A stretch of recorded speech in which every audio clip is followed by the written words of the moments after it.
Imagine being so wealthy that simply showing up in a foreign country causes the value of gold to collapse.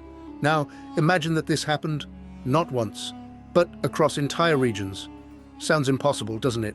Today, when people discuss the richest individuals in history, names like Rockefeller, Bezos, or Musk often come up.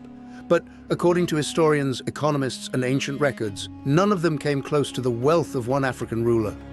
A king whose fortune was so vast that modern economists struggle to calculate it. A man who ruled over mountains of gold. A man whose pilgrimage became legendary. A man whose generosity changed economies. And yet, many people have never heard his story. This is the incredible journey of Mansa Musa, ruler of the Mali Empire, the man many historians call the richest human being who ever lived. But where did this unimaginable wealth come from? How did a kingdom in West Africa become one of the richest places on earth, and why did the world eventually forget? Our story begins over 700 years ago, in a land where rivers carried trade, caravans crossed endless deserts, and gold flowed like a river beneath the soil. Welcome to the Empire of Mali. Long before European ships crossed the Atlantic, West Africa was home to powerful kingdoms. Among them stood the Mali Empire, founded during the 13th century after the rise of the legendary ruler Sundiata Keita.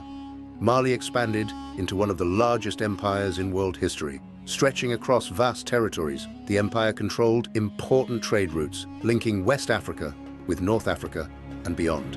And these routes carried something the world desperately wanted: gold.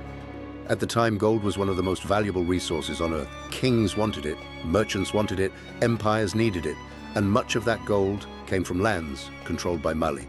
The empire also traded salt, an equally valuable resource in many regions. Salt preserved food and sustained life in harsh climates. Gold and salt became the foundation of unimaginable prosperity.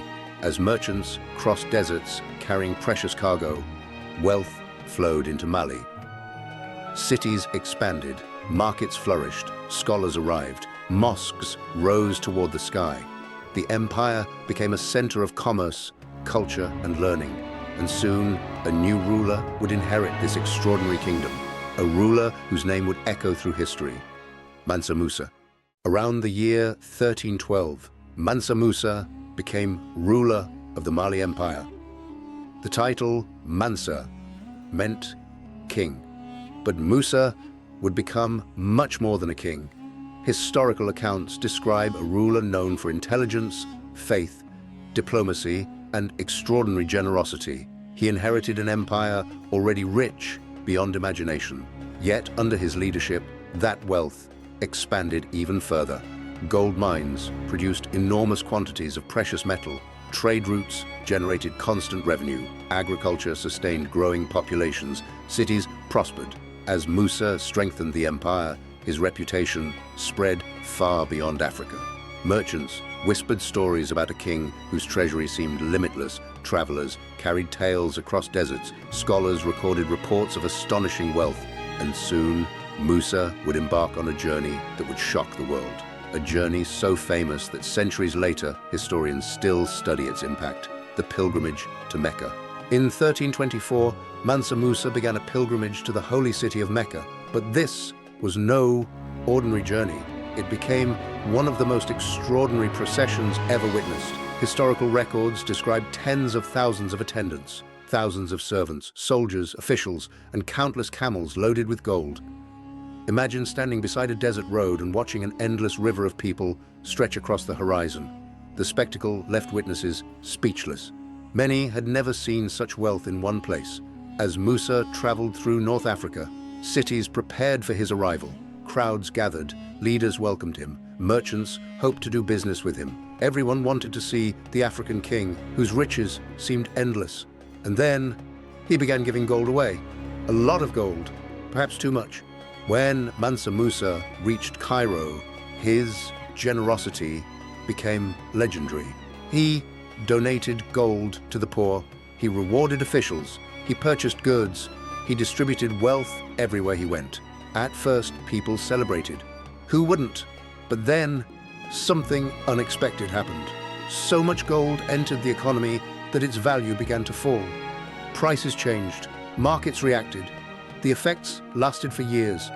Imagine possessing so much wealth that your spending affects an entire region's economy.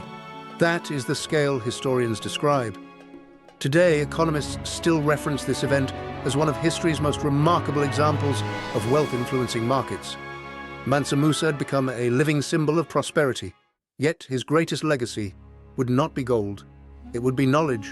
While the world remembers Musa's gold, his greatest achievement may have been his investment in learning. Returning from pilgrimage, he brought scholars, architects, and teachers back to Mali. One city benefited more than any other: Timbuktu. Soon, Timbuktu became one of the world's most respected centers of education. Students traveled from distant lands, libraries filled with manuscripts. Scholars debated mathematics, astronomy, medicine, law, and philosophy. Centuries before many modern universities existed, knowledge flourished here. The city became a beacon of learning, and Mansa Musa helped make it possible. News of Mansa Musa spread across continents. European mapmakers began including him on world maps. One famous map even portrayed him holding a golden nugget. To many outsiders, Mali seemed almost mythical. A kingdom overflowing with wealth, a land of gold, a place where knowledge and commerce thrived together. For the first time, much of the wider world realized the power and sophistication that existed in West Africa. And Mansa Musa stood at the center of that story. 7 centuries later, the story of Mansa Musa continues to inspire, not because he possessed unimaginable wealth, but because he understood something many rulers never learn. Wealth alone does not create a legacy. What matters is how that wealth is used. Musa invested in trade. He invested in culture. He invested in learning. And through those investments, he transformed an empire. Today, his story reminds us that Africa's history is far richer, deeper, and more extraordinary than many people realize. The richest man in human history was not a modern billionaire. He was an African king, a ruler from Mali, a man whose generosity changed economies, whose vision built centers of learning, and whose name still echoes across the centuries. Mansa Musa, a legend of gold, a champion of knowledge, and one of history's most remarkable leaders. If you enjoyed this documentary and want to discover more hidden stories from African history, make sure to subscribe to the channel, like this video, and share it with others, because Africa's greatest stories are still waiting to be told.